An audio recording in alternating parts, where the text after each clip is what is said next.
Pues buenas tardes a todos. Bueno, también gracias a vosotros por invitarnos, porque muchas veces estos foros pues permiten aclarar cosas, limitar llamadas y bueno, ver otros puntos de vista, que también es importante. No somos un organismo detrás de una ventana que no sepa nada. Quería felicitar, la verdad, a Antonio. Yo llevo una hora aquí. Creo que la presentación ha sido muy clara, lo ha explicado fenomenal. Muchas cosas de las que os voy a contar, algunas ya las ha contado a él, pasaré un poquito más deprisa e intentaré centrarme más en la parte concreta de liquidaciones. Parte habéis apuntado ya al principio, así que, vista la hora que es, empiezo ya. Igual que la presentación anterior, cualquier tema que queráis hablar, me paráis y nos centramos en lo que os sea más importante. Esto es lo que os quería contar, un resumen de los cambios que ha habido en este último año y medio, que se centra sobre todo en el cambio del régimen retributivo específico y en la aplicación del coeficiente de cobertura. Y centrándonos, pues, cómo ha aplicado a las liquidaciones del 2014, en las que quedan de 2014, que se harán en 2015, y un breve pasada por las liquidaciones de 2015, que empezarán ya, dentro de nada. Y un punto que me poníais en el orden del día eran las reclamaciones, así que os intentaré contar también que con este nuevo marco regulatorio a dónde hay que enfocar las reclamaciones dependiendo de cuál sea el motivo. Creo que todo esto ya lo sabéis, pero por dar un vistazo muy rápido, empieza en julio del 2013 con el Real Decreto Ley 9/2013, que, como decía Antonio, dice que se deroga el 661, el 1578, pero que sigue en vigor hasta que conozcamos toda la normativa que permita aplicarlos completamente. Con lo cual nos plantamos en enero de 2014 y seguimos liquidando con el Real Decreto 661, el 1578, y se empieza a aplicar ya el coeficiente de cobertura que aparece en la Ley 24/2013. Ya en el mes de junio toda la normativa está aprobada, el Real Decreto 413, la orden de parámetros, el registro de régimen retributivo específico ya está creado. Y entonces, a partir de la liquidación de junio de 2014 es la primera en la que ya se puede aplicar la nueva metodología con una retribución a la inversión y a la operación. Y al mes siguiente es cuando se reliquida todo ese periodo transitorio en el que se liquidó con un antiguo método, pero en realidad aplicaba ya uno nuevo. Y entonces es en el mes de julio donde hacemos la regularización de todo ese periodo y se empieza a aplicar la DT octava con los novenos y toda su complejidad. Entonces, por centrarnos un poco más en lo que es el nuevo régimen retributivo específico que se aprueba en el Real Decreto 413, el objeto es regular el régimen jurídico y económico de la actividad de producción renovable a partir de fuentes renovables y cogeneración. Entonces, el primer paso es crear un registro de régimen retributivo específico que controla el Ministerio y en el que tienen que estar todas las instalaciones que vayan a percibir ese nuevo régimen retributivo específico. Por lo tanto, es condición necesaria estar en ese registro para tener derecho a una retribución. Y lo que se crea es el concepto de instalación tipo, que lo que marcará es lo que va a cobrar cada una de esas instalaciones. Lo primero que se hace es crear ese registro y a partir de una fecha, que es el 9 de julio, está creado y ahí van a entrar todas las instalaciones que ya estuvieran cobrando al 13 de julio de 2013 el régimen retributivo anterior. Para ello, la CNMC envía al Ministerio toda la información que se tenía en el sistema de liquidaciones. Con eso se crea el registro y se empieza ya a poder liquidar. Otra pata importante de todo este complejo régimen retributivo es la orden de parámetros. Y entonces la orden de parámetros tiene dos partes muy importantes. Una primera son los criterios para clasificar cada una de las instalaciones existentes y cambiarle el apellido que tuviera en la normativa anterior y darle un apellido nuevo que va a ser el código IT. Para el caso de las instalaciones fotovoltaicas, seguro que todo esto lo sabéis ya, pues dependía del Real Decreto con el que estuviera aplicándose ya, la potencia instalada, la potencia de la agrupación, la tecnología que tuviera la instalación, la zona en la que estuviera instalada y el año de puesta en marcha. Con todo eso se daban unos valores y se identificaba el código IT que le correspondía a cada instalación. Y en el caso de las instalaciones que ya se aprobaron con el Real Decreto 1578, además había otros parámetros que era el tipo, si era I1, I2 o II, y la convocatoria. Y la otra pata del orden de parámetros son los propios parámetros retributivos. Y al final es que para cada una de estas instalaciones se definen unos parámetros, que es una retribución a la inversión, a la operación, un umbral de funcionamiento, unas horas mínimas para poder cobrar, unas horas máximas, y todo eso va variando en los años del semiperiodo regulatorio. Entonces, en esta orden se publican los parámetros para los 3 primeros años y el 2013, que es solamente medio año. Lo que ya sí establece específicamente el Real Decreto es qué es lo que va a cobrar cada instalación. Y eso es una retribución a la inversión, que depende de su potencia, una retribución a la operación, que depende de la energía que genere, y este último parámetro, la retribución a la operación, se limita a unas horas máximas de funcionamiento. Y además se hace una corrección de ingresos como consecuencia del número de horas de funcionamiento. El objetivo de esta corrección es que, como ahora la retribución hay una parte importante que es la retribución a la inversión y no depende de que se genere o no, lo que no se quiere es que instalaciones que estén paradas reciban una retribución. Entonces, establece este coeficiente D, que lo que dice es, si tus horas de funcionamiento están por debajo de un umbral, tú no cobras nada. Si estás entre las horas de un umbral y un mínimo, empiezas a cobrar poco a poco, y si ya generas por encima de un mínimo, cobras todo lo que te corresponde de tu retribución. Y se va revisando trimestralmente y anualmente. A nivel de régimen retributivo, sí.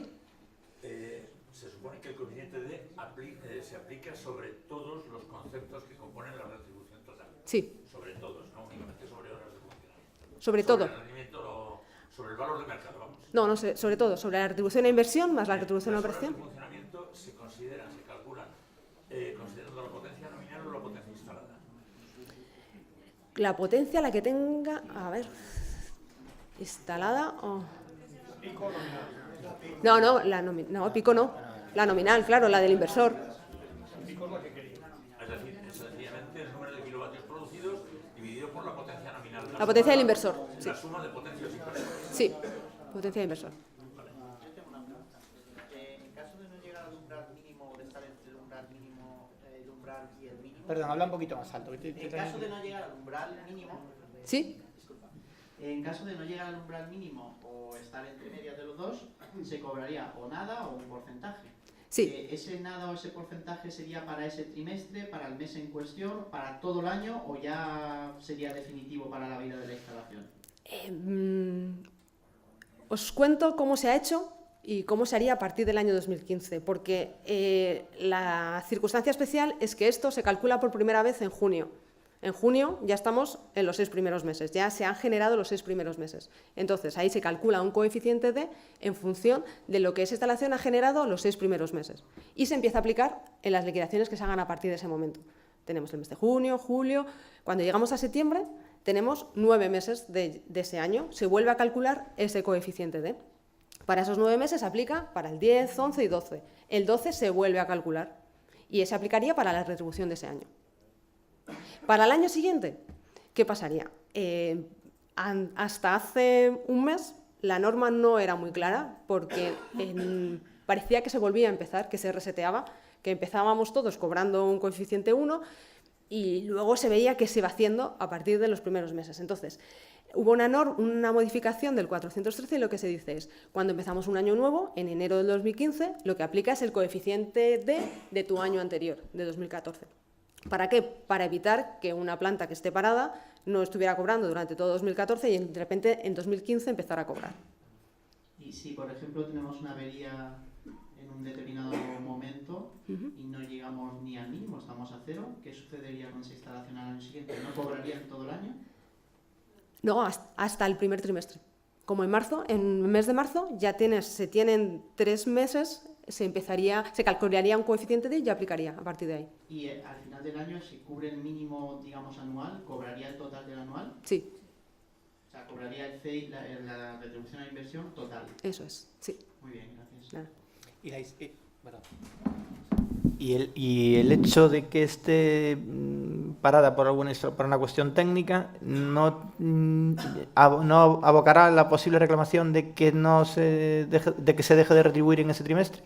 La normativa actual no lo permite, porque hay un concepto... ¿No lo permite o no lo contempla? No lo contempla. No lo contempla, vale. Porque sí que hay una figura que es la renuncia temporal, pero está especificada para las cogeneraciones. Que previsiblemente se tendrá que resolver vía judicial, porque al fin y al cabo es una cuestión de excepcionalidad clara. Eso es, sí. Con la normativa actual, sí. Una cosa, me comentan que igual las preguntas al final. No sé qué os parece, Ana, te dejo que decidas tú. Yo creo que como es tan complejo y no voy a permitir que haya muchas preguntas, muchas interrupciones, pero si hay alguna cosa puntual, si te parece bien, vamos deteniéndonos, porque Sí, es sí. muy... ¿De acuerdo? De acuerdo. El coeficiente de cobertura. Bueno, esto creo que ya lo habéis hablado en la presentación anterior. Al final hay que ver el sector eléctrico a nivel de liquidaciones como una balanza entre ingresos y costes. Unos ingresos, ya los han explicado, peajes de accesos, otros, porque el sistema de liquidaciones al final es complejo, y actualmente también unos ingresos externos, que son los ingresos que vienen del Tesoro y las subastas de CO2. Esa es la partida que entran como ingresos en esta balanza.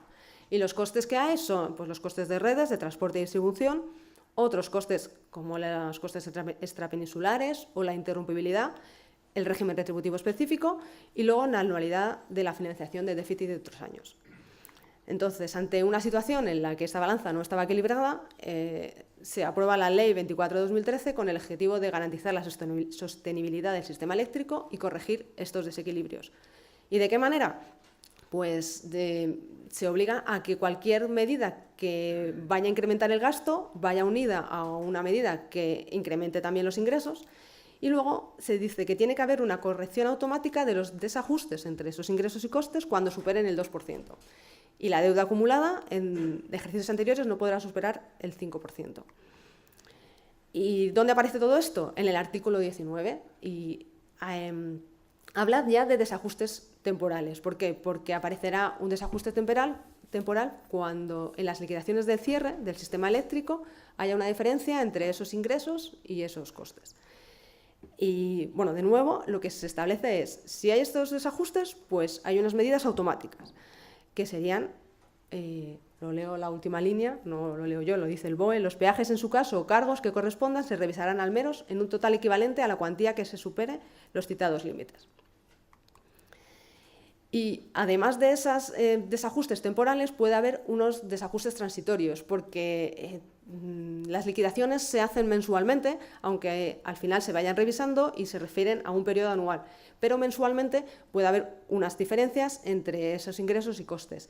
Y lo que establece la norma es que esas diferencias las soportarán todos los agentes del mercado, los agentes del sistema, perdón.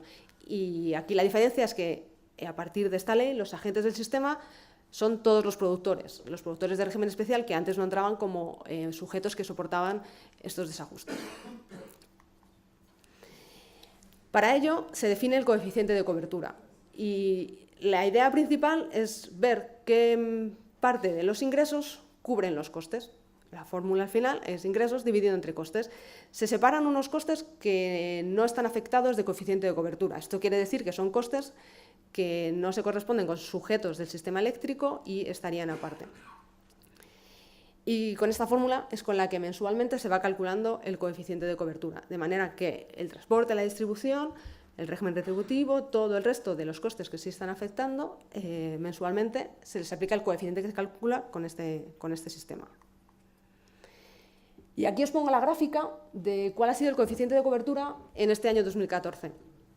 Como podéis ver, los primeros meses el coeficiente de cobertura es muy bajo, empieza en un 25 y es un 44. El motivo de estos coeficientes de cobertura tan bajo, no he estado toda la presentación, no sé si ya habéis hablado de esto también, es que la parte de ingresos que viene de los peajes, sobre todo los peajes de consumidores, como os ha dicho antes, la mayor parte son consumidores domésticos. A los consumidores domésticos se les factura bimestralmente. Algunos ya mensualmente, hubo un periodo en el que era obligatorio que fuera cada mes, pero con carácter general es bimestral. Eso quiere decir que cuando empieza el año 2014, los peajes que han podido facturar las empresas distribuidoras que correspondan a energía y a consumos en 2014 es muy bajo, porque se van facturando con cierto decalaje. Por eso, el primer mes de cada año los ingresos son muy bajos. El segundo mes aumentan, ya se han podido facturar más partes de estas facturaciones bimestrales de los peajes, y al tercero ya se empezaría con una regulación normal, un comportamiento normal, porque se van cobrando ya de manera estacional. Entonces, ¿qué es lo que está pasando? Que el coeficiente de cobertura, a partir de esos terceros meses, sigue subiendo. Y eso es porque, aparte de los ingresos de peajes que más o menos se van conociendo o pueden tener cierta estructura que se conoce, pues hay otros ingresos como el tesoro, como las subastas de CO2, y esos van entrando en las liquidaciones mensuales cuando se reciben. Eso provoca que poco a poco el coeficiente de cobertura pues vaya subiendo con el ritmo que ya veis. A nivel de liquidaciones concretas, lo que ha pasado en este año 2014 es que las liquidaciones de las instalaciones renovables han entrado en todo el funcionamiento de las liquidaciones del sector eléctrico. Y eso provoca que en vez de 12 liquidaciones anuales, como se hacía hasta ahora, va a haber 14. ¿14 por qué? Porque tiene que haber una liquidación 13 y 14 que compense ese efecto que veíamos en la primera y el segunda. Y es que en el año 2015 todavía se están facturando y recuperando muchas cantidades que corresponden en realidad a peajes de 2014. Esto provoca que haya una liquidación 13 en un año N o 2015 que coincide ya con la del año siguiente, es lo que decíamos. Va a haber meses en los que va a haber dos liquidaciones, la 13 y la 14, que coinciden con la 1 y la 2 del año siguiente. Y lo que establece también la Ley 24 de 2013 es que, además de esas dos, tiene que haber una de cierre, que cierre definitivamente cada ejercicio y que tenga que estar aprobada antes del 1 de diciembre del año que viene. Esto implica que, a nivel de fechas de liquidaciones de las instalaciones renovables, estamos hablando de la liquidación 13, que sería la fecha de cierre el 28 de febrero, la liquidación 14, fecha de cierre 28 de marzo, el cobro como fecha límite un mes después, y la de cierre, que se haría el 28 de octubre de este año, de 2014. Ello no hay que confundirlo con lo que son las liquidaciones definitivas, que se ha abierto el plazo ahora mismo para la liquidación definitiva 2011, y es un trámite diferente porque es un trámite de audiencia a todos los interesados que puedan reclamar una medida que se haya pasado de fecha, un cambio, una instalación que tenga un detalle normativo que no esté correcto. Entonces, ese trámite sigue existiendo. Hemos abierto 2011 ahora, cuando se acabe irá 2012, cuando irá 2013, y eso se cobran normalmente. No tiene nada que ver con las liquidaciones de actividades reguladas con carácter general. Sigo. Entonces, por concretar más, liquidaciones del ejercicio 2014 en el año 2015. Bueno, prácticamente estamos ya con la liquidación todavía 12-2014. Tendremos la liquidación 13-2014 con un nuevo coeficiente de cobertura y la liquidación 14-2014 con un nuevo coeficiente de cobertura. Os he puesto aquí más conceptos que se calculan. Lo que se van incluyendo ahí, aparte de la subida del coeficiente de cobertura, son las liquidaciones normales que tenéis, como una nueva medida. Todo se sigue manteniendo el proceso normal de que se reciban las medidas en el mes 1, en el M+3 y más 11, y los recálculos del coeficiente D que hablamos antes. Porque cuando llegamos al mes 12 ya tenemos la energía completa de un año y se puede calcular un coeficiente D, y lo que se va a hacer es, antes de la liquidación 14, volver a calcularlo, entendiendo que no va a haber ninguna liquidación de actividades reguladas hasta la de cierre. Y entonces aquí se vuelve a calcular el coeficiente D. Pero, ¿qué es lo que pasa a partir de abril del 2015? Hasta, bueno, he puesto aquí hasta septiembre, porque en octubre ya sería la de cierre.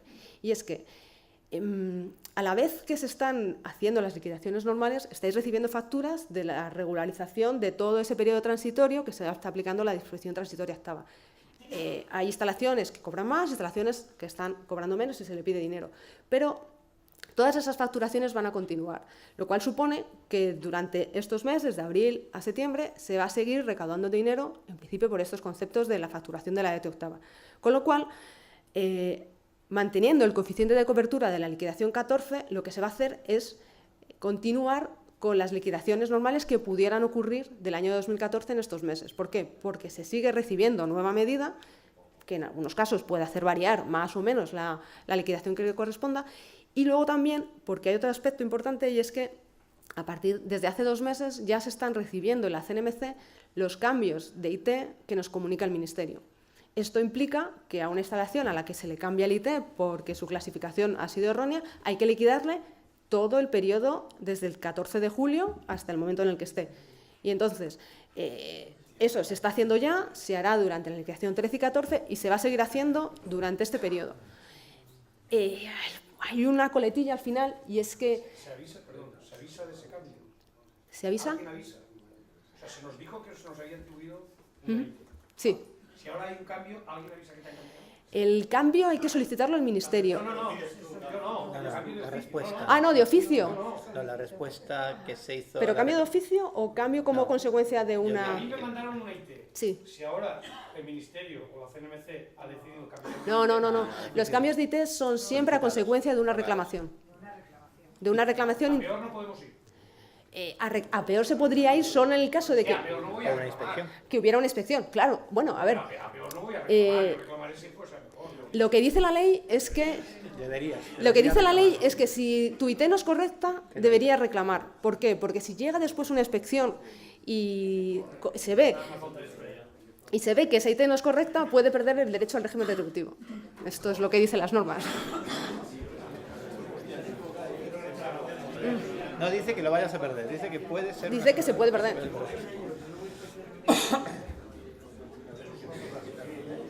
Perdón. Por favor, silencio. Solamente se ha cambiado la IP. Si una vez se presenta la alegación, digo porque el encargado de lectura está enviando comunicaciones diciendo que va a comunicar a la red eléctrica y a la CNMC, incluso al Ministerio, de las cartas de agrupación de potencia. Esas cartas de agrupación de potencia pueden llevar a cabo el cambio de IT. Entonces, creo que es interesante que sabes si de oficio puede actuar. El registro del régimen retributivo específico ahora mismo es competencia del Ministerio y la CNMC liquida según lo que ponga ese registro. Nosotros no podemos hacer ningún cambio de IT, pero ni aunque tuviera todo el motivo del mundo, lo tiene que hacer el Ministerio. Si me estás preguntando si el Ministerio va a mirar las agrupaciones y según eso va a hacer los cambios de IT, lo desconozco. Yo te lo digo, sí. ¿Sí? Sí, claro. O sea, lo van a hacer de oficio. Claro. Sí, lo van a hacer seguro, quiero decir. Lo van a hacer de oficio. A ver, lo van a hacer, perdón. Sí, Lo van a hacer claro. seguro básicamente porque, porque el tema de las agrupaciones ha creado perturbaciones enormes, porque Sí. muchas veces ha aglutinado instalaciones de serie en ITs erróneas, pues porque tenían una mini central hidráulica al lado o algo así, lo sabes tú perfectamente. Entonces, circunstancias de este tipo pues son revisadas. Casi siempre es cierto que estas en concreto casi siempre en cierto beneficio, porque hace que la instalación fotovoltaica esté en una agrupación más pequeña, por tanto tenga una retribución más alta. Pero sí es cierto que el caso que decía Luis hace un momento, en el que haya alguna instalación que haya sido asignada inadecuadamente en una IT más benévola, sí es cierto que nosotros en la asociación recomendamos que cada uno hiciese lo que quisiera, pero que lo suyo sería notificarlo. Ya intentaremos acabar con esta ley porque entendemos que es disparatada, pero mientras esté hay que cumplirla porque si no tenemos unos problemas tremebundos. Entonces, efectivamente, sí es cierto que alguna mal asignada, el responsable de lectura sí ha encontrado que hay asignaciones inadecuadas. Por tanto, la Dirección General, en realidad, que es la que lo está haciendo, sí que puede modificar la IT. La CNMC no, pero lo hace. La CNMC no puede cambiar nada. Es que no había información suficiente, entiendo, de agrupaciones pequeñas, porque es que hay casos en los que... Un parque de 100 instalaciones de 4 son 4 kilovatios. Y resulta que el parque es de 400. Sí, pero en ese caso a lo mejor casi se puede tener información, pero es que hay casos en los que son 2 instalaciones de 5 o 5 instalaciones de 5 y de repente te pasas de rango. O sea, instalaciones de 5 kilovatios que estaban o no agrupadas porque estén en la misma referencia catastral, pues había muy poca información. Y sí es cierto que los distribuidores lo están mandando, nosotros nos están mandando continuamente, bueno, llevamos unas semanas recibiendo información de las agrupaciones de las distribuidoras. Lo mismo que mandamos. Mira, algo que he aprendido aquí, que ya se están haciendo cambios de oficio.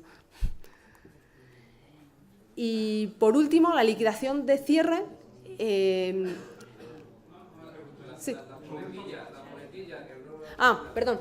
Supeditado a la disponibilidad de fondos. ¿Qué quiere decir? Desde que se hace la liquidación 14-2014, las actividades reguladas, o sea, lo que cobran el transportista y los distribuidores, no hay más liquidaciones hasta la de cierre.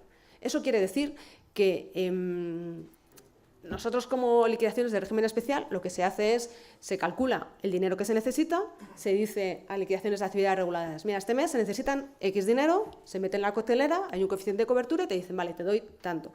Ese intercambio de información y económico, no lo hay a partir de la liquidación 14-2014 porque no hay liquidaciones de actividades reguladas. Entonces, como por nuestra parte sí se iban a recibir cantidades porque se siguen facturando por disposición transitoria octava, pues entendíamos que mientras hubiera fondo disponible en las liquidaciones de instalaciones renovables, que ya no somos régimen especial y se me escapan muchas veces, pues se iban a mantener esas liquidaciones. O sea, quiero decir que en el mes de abril de 2015, si hay modificaciones de medida del año 2014, se liquidarán. Y si hay un cambio de IT, se liquidarán, pero solo se podrán pagar si hay fondos suficientes para pagar esas cantidades. Y esos fondos vienen de lo que se está recuperando de la regularización que se ha hecho de todo ese periodo.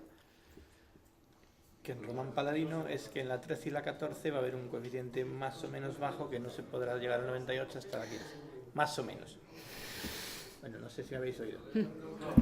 Que en Román Paladino, que en la liquidación 13 y 14, que se producirán en marzo y abril, sí, más o menos, marzo y abril, el coeficiente alcanzará un importe no muy superior al actual, más o menos, y no se alcanzará el 98% que nos reconoce la norma hasta la liquidación de cierre. Previsiblemente, quiero decir.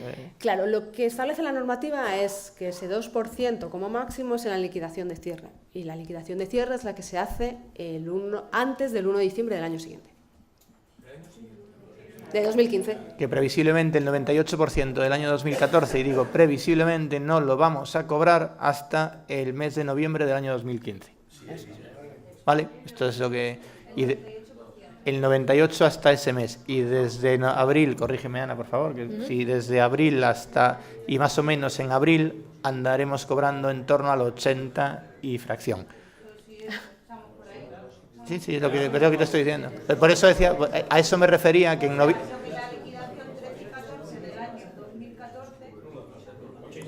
Bueno, lo que suba el coeficiente de cobertura. Claro. ¿Y cuánto subirá el coeficiente de cobertura en la 13 y la 14? Pues yo ahora mismo no lo sé, pero claro, sí es cierto que van a seguir entrando ingresos. En esa balanza que veíamos al principio de ingresos y costes, todavía en la liquidación 13 y 14 tienen que traer más ingresos. Y son los ingresos de los peajes de consumidores, lo que no entró en enero y febrero, con lo cual tiene que haber más ingresos. En principio más... ¿Qué pasa? Esto cuando en las actividades reguladas lleva funcionando ya más años. Entonces, en el momento que tú ya llevas velocidad de crucero, se te compensa este año, enero y febrero, con lo del año anterior. En cualquier caso, el criterio de prudencia es que no, supone que no contéis con demasiado importe en ese periodo. Claro, o sea, yo no sé el coeficiente de cobertura cuánto va a ser. Puede subir, cabe que esperar que suba, pero no va a ser un 98. Estamos hablando de cuánto nos van a pagar el 2014, pero ¿y el 15 qué ritmo va a llevar? ¿El mismo de carencias de un año? Esto se paga con un año de demora. ¿Cómo? Que se está pagando con un año de carencia, ¿no? Bueno, se va pagando sí. El 20%, lo que falte. En 2015 acabamos de cobrar, Dios quiera, el 2% ese que lo tienen ahí como las constructoras en la retención, o como queramos llamarlo. ¿Qué ritmo de pago va a haber para el 15? Lo que ha sido del año, o sea, del 15 en concreto, ¿sabes? El 15, la liquidación 1 2015, 2 2015 será más baja que las normales, o sea, que el resto, porque los ingresos llevan un decalaje. ¿A cuánto se extenderá? Pues lo desconozco. Al final son muchos factores lo que afectan a esos ingresos y costes. Lo que sí es cierto es que la parte de coste del régimen retributivo específico ya va a empezar menor que la que empezó el régimen especial en enero.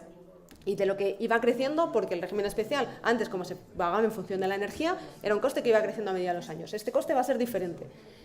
La distribución de peajes, pues son muchos factores que se desconocen ahora mismo. Yo no te puedo dar un dato de cuál va a ser la evolución. Vamos a seguir avanzando un poquito, porque es que si no, sí que no acabamos. Mira, si queréis, quedan 2 transparencias y la de reclamaciones. Venga, vamos. ¿Vale? Esta ya no es... Ajá. Ah, no, estoy yendo hacia atrás, ¿no? Claro. Perdonad. A ver. Bueno, creo que ya... Nada más. O sea, liquidaciones 2014 hasta la de cierre. Liquidaciones 2015 se empieza con el calendario, aplica el coeficiente del año anterior y se va aumentando el coeficiente de cobertura según vaya creciendo los ingresos y los costes, como hemos hablado. y las reclamaciones. Entonces, como hemos visto, con la ley con el Real Decreto 413 aparece un nuevo registro del régimen retributivo específico en el que están todas las características necesarias para liquidar. El registro es competencia del Ministerio, con lo cual todas las reclamaciones que tengan que ver con la información que contiene el registro tienen que ir a través del Ministerio. Habilitó una sede electrónica para que y unos plazos, para que se presentaran las reclamaciones, un plazo de resolución, todo eso lleva su proceso. La parte final es una resolución en la que se estima o no se estima lo que se ha alegado y se cambia o no se cambia el IT o cualquiera de las otras características, porque puede ser la potencia, puede ser la fecha de puesta en marcha o puede ser cualquier otra. En el momento que esa resolución está aprobada, el Ministerio lo comunica a la CNMC y la CNMC en la siguiente liquidación aplica los cambios. Entonces, ¿cuáles son las reclamaciones que se tienen que seguir haciendo en la CNMC? Pues lo que corresponde con las liquidaciones concretas y con la facturación en los casos que haya representación directa. Es la única parte o competencias que nos hemos quedado. Ya está aquí. ¿Perdón? Repetir, que la parte de reclamaciones que se hacen en la CNMC son las que tienen que ver con las liquidaciones, que la liquidación se entienda que no es correcta. No sé, alguien decía que si se equivoca la CNMC, pues seguramente se equivoque la CNMC, porque los cambios han sido muchos, entonces puede haber algún tema de la liquidación, se puede reclamar a la CNMC. Y el otro aspecto es la facturación, en el caso de que sea representación directa y seamos nosotros los que facturamos directamente. Entonces, estas son las competencias que ahora mismo tiene la CNMC como organismo encargado de la liquidación. La información con la que liquida viene toda en el registro de régimen retributivo específico. Mira, Un momento. Mira, para la IT, ¿qué es lo que hay qué trámites hay que seguir? ¿Para cambiar la IT? Sí. Pues, bueno, yo no lo he hecho. ¿O qué hay que ver para estar dentro de la regulación? Nosotros tenemos ahora una IT, no sé si es la correcta o no, ¿qué es lo que tengo que mirar? Pues habría que consultar la orden de parámetros, que, bueno, tengo puesto un número, creo que es la 1045. En esa orden de parámetros hay una primera parte en la que dice qué características tiene que tener cada instalación para que le corresponda un IT.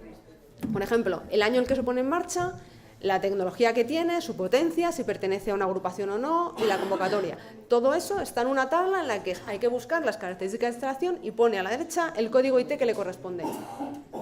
Perdón, Ramón, lo que tienes que hacer es llamar a la asociación, hablar con cualquiera de las personas que están allí y no solo te van a decir la IT, sino te van a decir cómo adivinarla.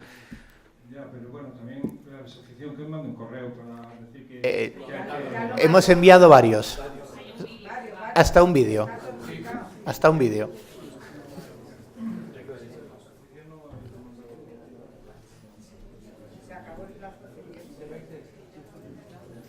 A ver, perdón, por aquí había alguna llamada. A ver, allí. Una pregunta, igual es un poco de resumen y conclusión. A la hora de la refinanciación que estamos enfrentando, ¿se puede asumir que de un año para otro nosotros vamos a tener una retribución estable? He entendido antes que enero y febrero se va a compensar un poco con las otras. Es una opinión lo que le estoy pidiendo. En su opinión, ¿podemos asumir los ingresos de un año completo o lo que nos da la IT por los dos conceptos de fijo y mantenimiento? ¿Podemos asumir esa cifra a partir del 2015 como una cifra de ingresos totales en el año a exhibir en el banco? Porque tenemos que refinanciar y tenemos que refinanciar con ingresos. ¿Ya? ¿Podemos más o menos asumir la cifra ya en el 2015 o es para 2016? Como CNMC, yo no te puedo dar una respuesta a ese, porque es una pregunta que te puedo contar los factores de los que depende y depende de los ingresos y los costes. Por eso pedí una opinión, ¿no? Pues la opinión no te la puedo dar aquí. Como ella no es a mí, yo te cuento lo que ella no te puede decir. Lo ha explicado antes bien en el sentido de que cuando el sistema ya alcanza velocidad de crucero, todo se normaliza un poco, si es que no vuelve a haber otra ola grande en el crucero. Pero básicamente los coeficientes de cobertura más o menos se podrían replicar cada año, digo más o menos. Entonces quizás es un escenario, salvo eventos puntuales como el mes de enero de este año, que ha habido mucho viento y que va a ser el coeficiente muy bajito y tal, más o menos calcula que tus coeficientes de cobertura del año 2015 se van a parecer globalmente bastante a los del 2014, más o menos, si no pasa nada. ¿Y a partir del 16? Yo, hijo, ya esto, o sea, la fotovoltaica, como pienses más allá de un año, hijo. Dos cuestiones que... Perdón, Alberto, sí. Dos preguntas. La primera, no sé si la habéis dicho antes, modificación de IT, ¿cómo se cómo se refactura esa modificación? ¿Cómo se refactura? En una sola vez, en varias veces, era que no sé si lo habéis respondido antes. Y la segunda, estamos hablando de esas dos liquidaciones, la 13 y la 14, que van a aumentar muy poquito, supuestamente, pero se nos está olvidando que Hacienda no ha puesto dinero. Entonces, si Hacienda pone el dinero, entiendo que subirá. Os enseño la fórmula. Si ingresa el Tesoro, suben los ingresos. Claro, Si suben los ingresos, el coeficiente de cobertura sube. Cada vez que Hacienda ha ingresado ha sido cuando ha dado los dos pequeños saltos el coeficiente de cobertura. Sí. Entonces, supongo que si en enero, ya déjame ir a mis mundos de Yupi. Déjame esto. Como ha bajado el petróleo, que más dinero. Supongamos que lo pone, entiendo que debería aumentar más. Todo lo que aumente los ingresos, aumenta el coeficiente. Ah, y espera, la primera pregunta. Cambio de IT que comunica el Ministerio se reliquida desde el 14 de julio hasta el momento en el que esté, todo de una vez. Todo de una vez.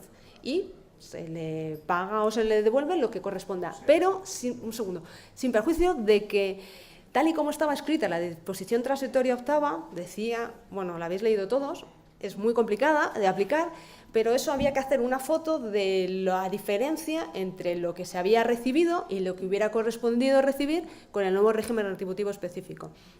Y esa foto es fija y se va facturando en novenas partes y demás. Eso quiere decir que, aunque se cambie el IT y se reliquide todo de una vez, las facturas de DT octava van a seguir saliendo porque, en principio, ese dinero se sigue debiendo. Con independencia de que se deba o no se deba. Claro, porque Así tú sí, estabas... cobrabas así, ¿vale? Y de repente llega el nuevo régimen retributivo y te toca esta parte. Toda esta parte que faltaba aquí la tienes que devolver, en principio. Y entonces, ¿qué ha pasado? Que luego resulta que no era esto, que es que era esto. ¿Y qué te estamos pagando? De aquí hasta aquí. Te estamos pagando todo, desde lo que te correspondía. Con lo cual, esta deuda que se quedó en un momento congelada, sigue estando congelada. Entonces, se van a seguir facturando hasta 9 veces si se ha podido facturar en noveno o menos si no se ha podido facturar y se avanzará las liquidaciones, las facturaciones de DT octava que correspondan. Para evitar problemas o no a quien lo desee, lo que se permite es, en el momento que hay un cambio de IT, cancelar esa deuda. Y entonces, en ese mismo momento, a la vez que se liquida todo y se factura toda esa cantidad que faltaba por liquidar, se puede cancelar esa deuda de DT octava, por decirlo de una manera, y generar o emitir esa factura por toda la deuda pendiente. Se compensaría en ese mismo momento y ya no habría más facturaciones de DT octava. Perdón una cosa. Sí. Te recuerdo, porque probablemente ella sea una de las 2, 3, 4 personas en España que sea capaz de explicarle a tu banco que tienes que refinanciar esto que acaba de explicar, porque quiere decir pero está muy bien, es así. 2 preguntas y cerramos, amigos. Yo tengo una pregunta. Una aquí y otra allí. Una famosa coletilla que ponía en el caso de que se dispongan de fondos y tal. Vamos a ser un poco pesimistas o realistas. Digamos que ya se ha ingresado todo lo que se tenía que ingresar del 2014, no hay que ingresar nada más. Navegamos por el 2016, se nos debe... 16, espera. 15. 16. No, es 2015. Todo lo que he hablado 15, es del vale, 2015. 2015. No hay dinero, no se paga, entiendo. ¿Qué sucedería en la última liquidación si no hay dinero? No. Ese 2%. En la última liquidación, la de cierre, es liquidación de actividades reguladas. Entonces ahí se vuelve a sacar la cantidad que se necesita, entra a la cotelera y se calcula el coeficiente de cobertura que corresponda. Ahí es una liquidación normal. ¿Y el 2%? El 2% del 98 al 100, suponiendo que no se haya llegado al 98, pues eso, según la norma, se dejará de ver, se tiene que pagar en un máximo de 5 años con intereses. O sea... A ver, hay que comprender que la CNMC es el que calcula, no es el que decide. Quiero decir, y lo que nos está explicando es cómo se calcula lo que otros han decidido. Es bastante importante dejar reflejado esto. Tenemos una última pregunta ahí, por favor, que si no, es que no... Únicamente centrar esto. Perdón. ¿Será el 98% el coeficiente de cobertura en el de cierre? Lo dice la norma. Lo dice la norma. Perdón, por favor, que de verdad que si no nos liamos muchísimo. Última pregunta. Yo recibí, porque alguien más, una notificación en la que se tenía que decir las percepciones de las subvenciones obtenidas a principios del año PUM, que ya no, eso no prescribe por lo visto. Entonces resulta que si no lo hacías, o se te había olvidado, o no lo tienes localizado, o no se firma, puedes perder la específica esta, las regulaciones. O te equivocas, yo qué sé.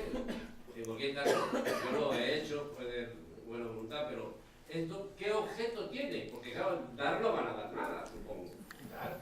Esto ahora mismo... ¿Cómo que no? ¿Para que no quiten? Ah, pues lo voy a decir yo. Lo que dice la norma es que las declaraciones de subvenciones que se hayan recibidas hay que hacerlas y que se aprobará un procedimiento de cómo eso entra a la fórmula de retribución. Yo no he visto ese procedimiento, no está publicado, no existe ahora mismo a día de hoy. Yo creo que lo que hay que hacer es pedir al gobierno que saque ya de una vez un decreto por el que se prohíbe la generación de energía eléctrica por fotovoltaica, salvo si las empresas que lo producen son ellas. Bueno, queridos amigos, es que si son 10 segundos, os doy 10-1 y 10-1. Ya sobre el asunto que estaba comentando el socio. Sí. Creo que no está funcionando bien el tema de las alegaciones. ¿De las alegaciones? Sí, que se está presentando respecto a la liquidación definitiva de cada año. Ajá. Cuando el socio, el productor fotovoltaico, alega que hay un fallo en la facturación o en la lectura de kilovatios hora, se lo comunica, alega a la Comisión Nacional. Sí. La Comisión Nacional, a su vez, vuelve a preguntar al encargado de lectura, y el encargado de lectura lo único que hace es volver a... Enviarme un mensaje. Esto no tiene sentido ninguno. O sea, pienso que la Comisión Nacional debería intervenir ahí y buscar otro tipo de medios para ver si realmente hay un fallo en la lectura. Porque no tiene sentido que os pasen la lectura, volvéis a preguntarle a ellos mismos si os van a pasar lo mismo. Se le pasa la requisito de nueva medida al encargado de la lectura y se le comunica lo que alegáis vosotros. O sea, no es que solo pásame nueva medida, es... Mira... Pero claro, el encargado de lectura vuelve a comunicar la lectura reciente. Ese es el problema. Eso es que, vamos, he tenido casos y hay gente que ha perdido incluso 12.000 euros. Sí, eso ahora mismo excede el ámbito de liquidaciones como tal, porque las liquidaciones se hacen con la medida que dice el encargado de la lectura, que ya he oído antes que se puede estar de acuerdo o no. Entonces, el que la medida sea correcta o no es como otro cajón ahora mismo, porque puede ser de un consumidor, puede ser de un generador. Entonces, ahí, pues las reclamaciones se tienen que hacer a la comunidad autónoma, porque se puede hacer de oficio, se puede abrir un expediente y el competente en esos casos, en temas de medidas, serían para pequeños productores, sería la comunidad autónoma. Le he prometido 10 segundos a esta compañera y, lo siento, tenemos que cerrar.